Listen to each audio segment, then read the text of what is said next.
Hello, everyone. It's Charlton.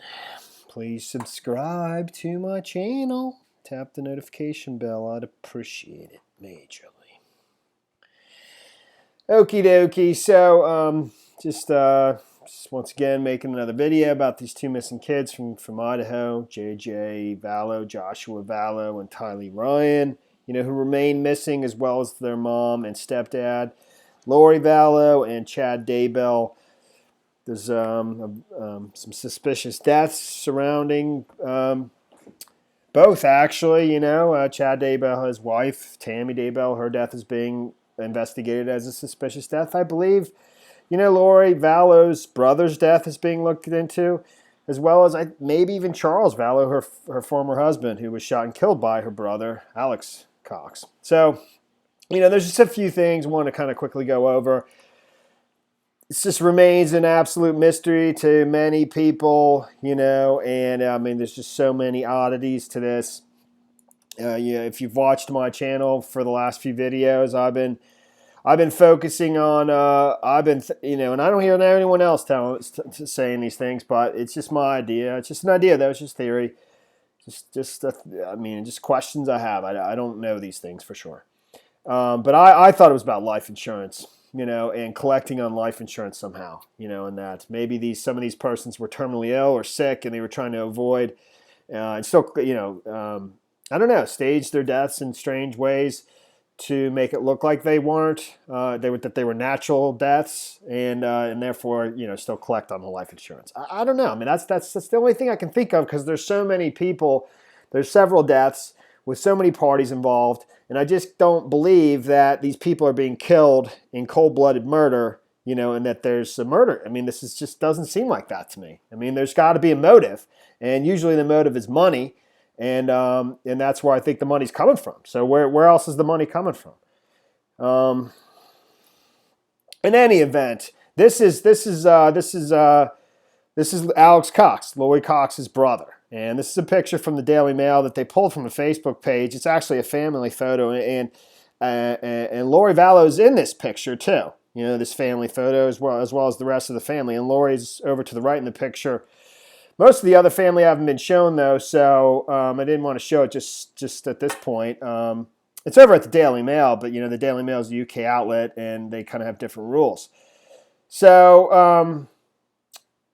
But in that picture, it looks fairly recent. It doesn't look that dated. I mean, and Lori Vallow in the picture looks, about the same age she looks in a lot of the photos out there of her. Maybe 4 or 5 years old. I don't know, something like that. Maybe more, but it looks about the same current, Lori Vallow in that 5-year range. But something like that. In any event, that's her brother, Alex Cox.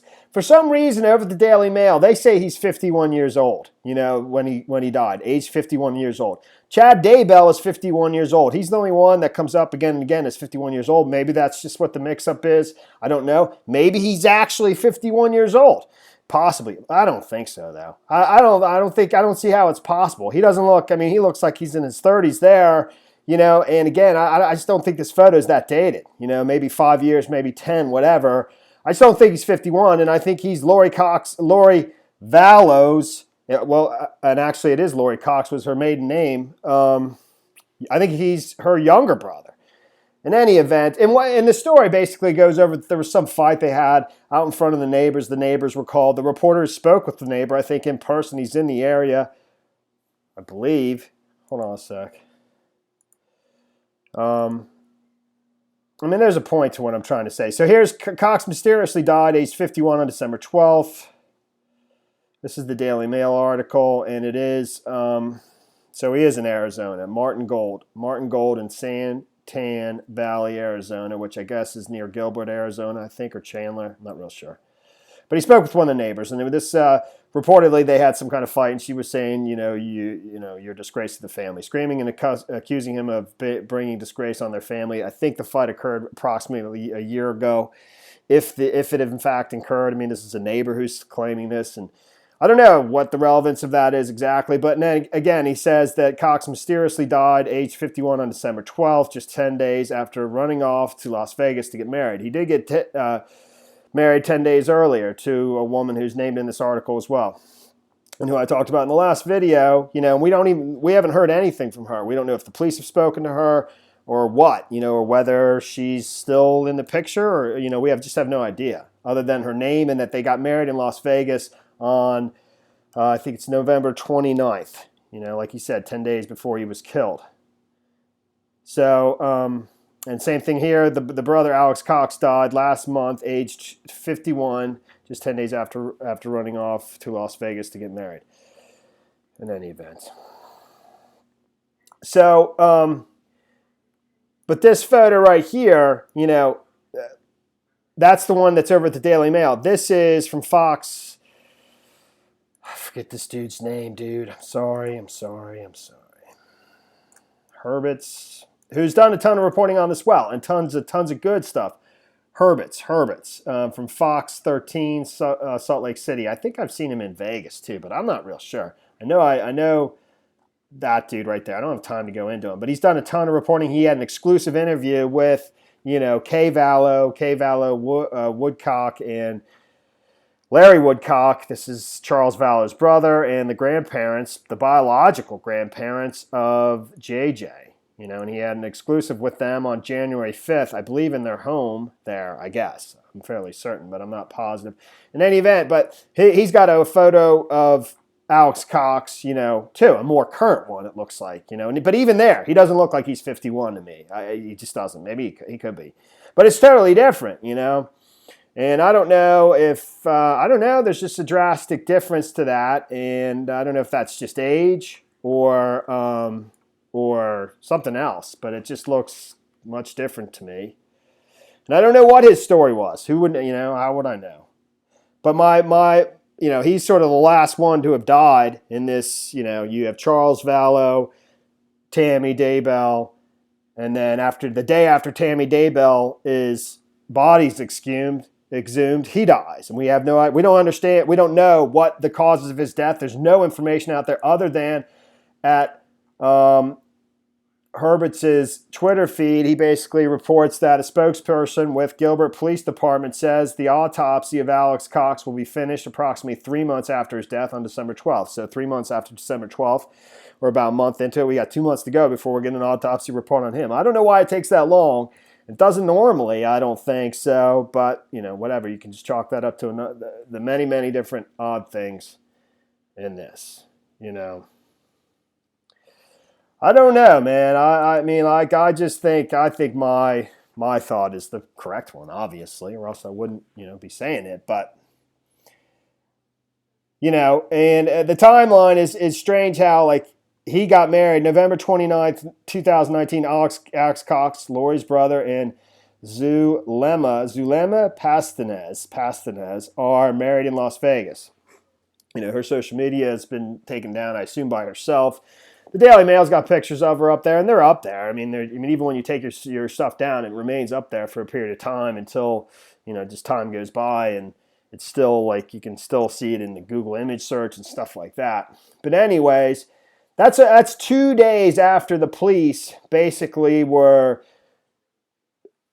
beginning to get suspicious that, looking into JJ and Tylee. This is November 29th. Police returned to the home of Lori and Chad with a search warrant, only to find the couple had abruptly vacated their residence. Witnesses say Tylee and JJ were not with them.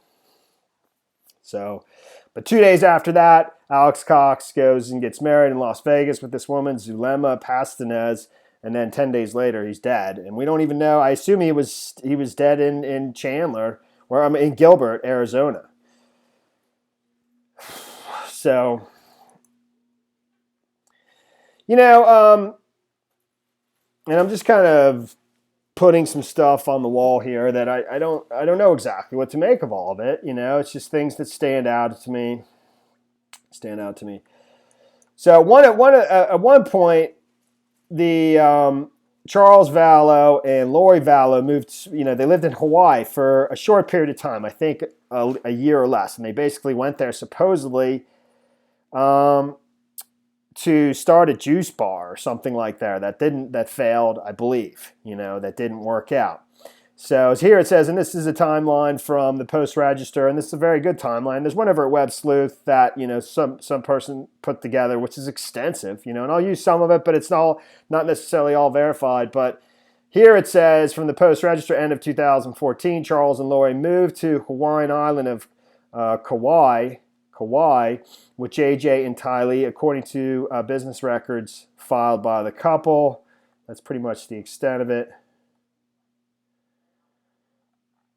And, you know, over at the Web Sleuth, you know, the information they have on it, end of 2014, beginning of 2015, Lori and Charles Vallow moved to Hawaii with JJ and Tylee to start a juice bar called Juiced Island. This business was reportedly a failure, and they would eventually move back to Arizona. Note, date based on business filing dates and social media posts. Story about the juice bar was from insider posts on WS and confirmed by business filings.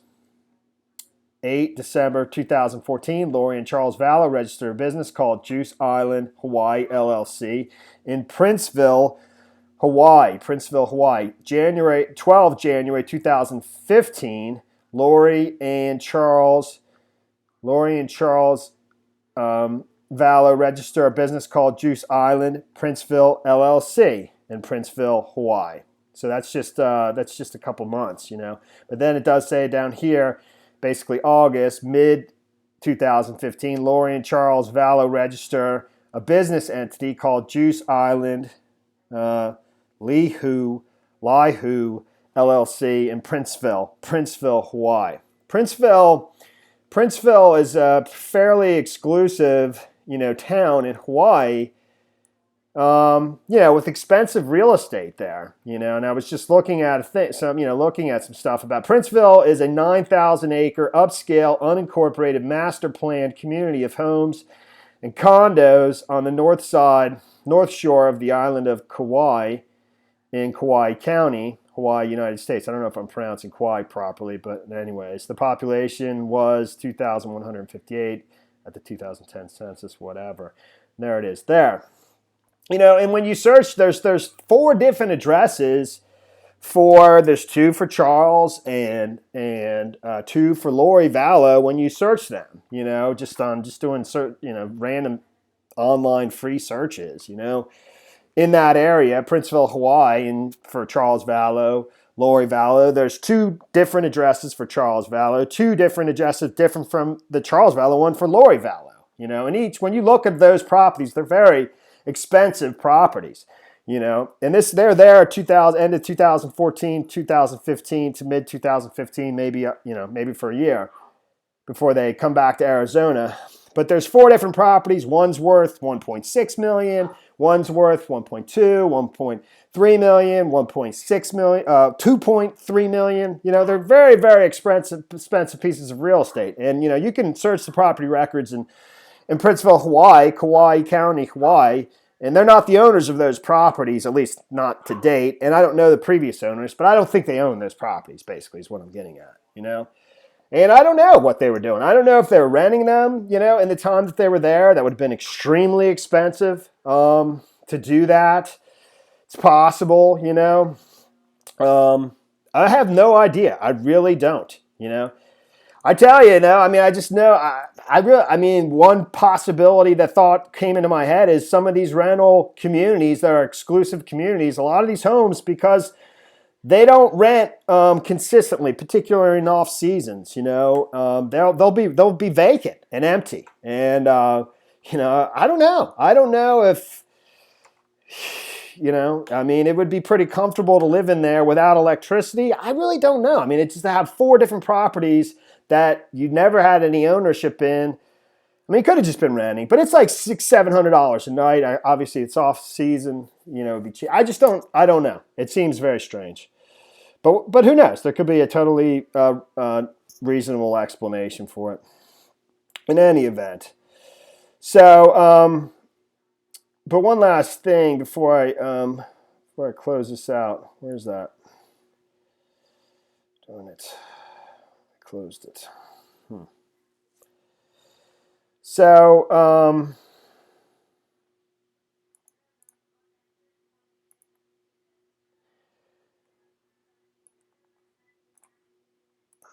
shoot. Close that.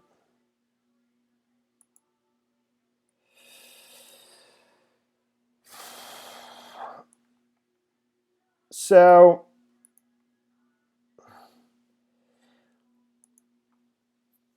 I mean, one other thing that I just happened to notice, because I know the grandparents, they were the ones who requested the welfare check. This is why, the Rexburg Police Department started inquiring about the welfare of JJ Joshua Vallow. It's their grandchild, and Tylee, who's, that's not their child or their grandchild.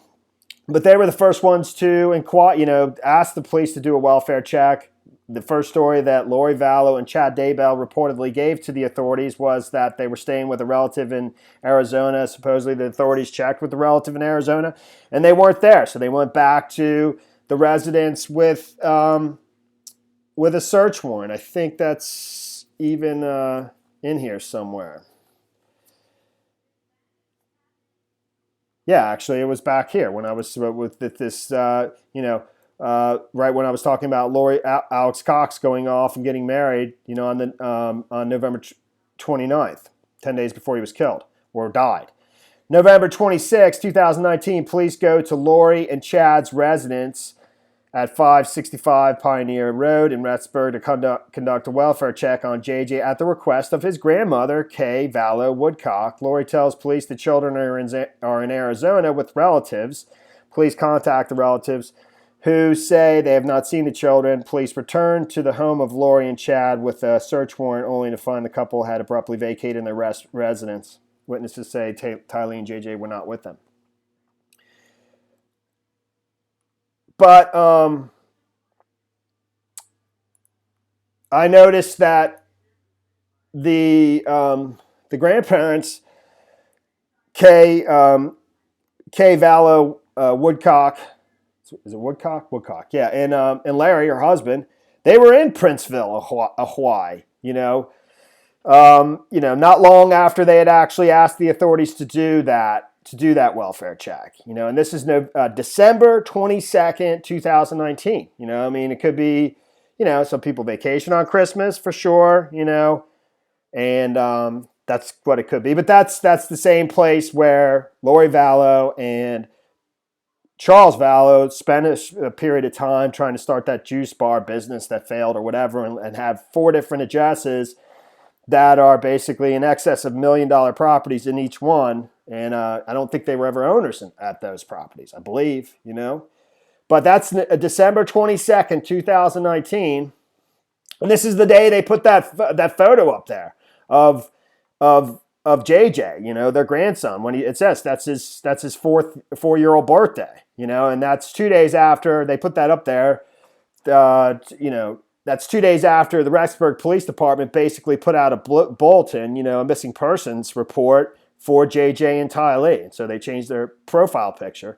But on that same day, on December 22nd, but in that same, according to this, they were in Princeville, Hawaii, that same town that I just discussed.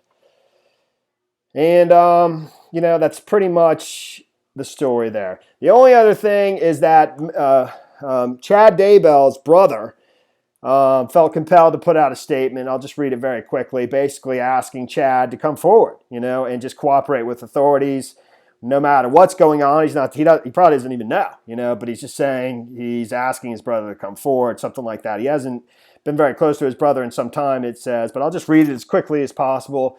And this is Matt Daybell, Chad Daybell's brother. Due to the circumstances surrounding the unknown whereabouts of J.J. Vallow and Tylee Ryan and the suspicious death investigation of Tammy Daybell, I feel I must make an official statement at this time. My name is Matt Daybell.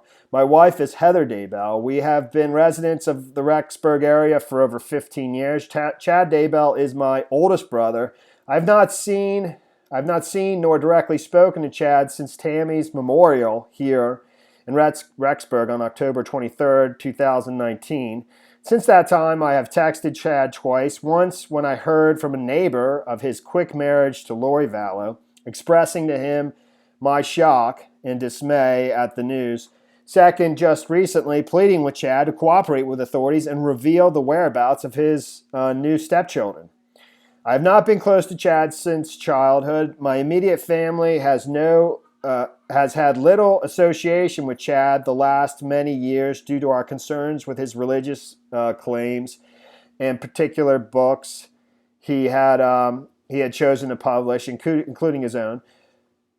We are deeply saddened at the recent events that have played out the last several months. It is our hope and prayer that JJ and Tylee are safe. We want for the truth to be found, whatever the truth turns out to be. Neither I nor my wife and children have any more information than what has been reported by the news media. I plead again for Chad to come forward and cooperate with the investigation so that this very difficult situation might be resolved. My wife and I ask for privacy for us and for our children and will not be giving any further comment at this time. I mean, I just reiterate that based on, I don't know, man. Just with Tammy Daybell, Charles Vallow, and then Alex Cox. I just think there's something other than just, you know, regular murder. And I think that it involves, I thought it involves life insurance. And, you know, collecting on life insurance when somebody knew they were terminally ill and that the only way they could collect was to stage the death in a way that, you know, kind of disguised that. I don't know.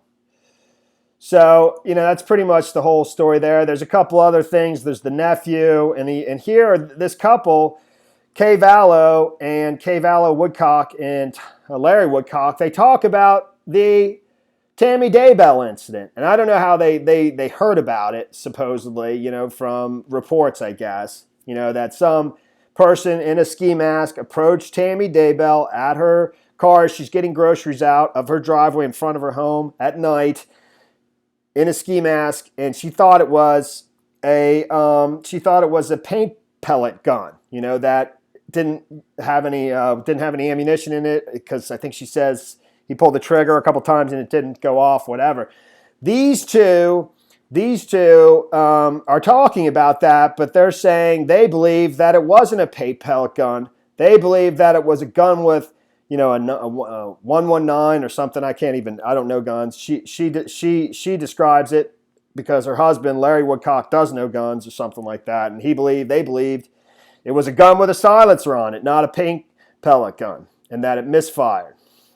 But there's the story of the nephew.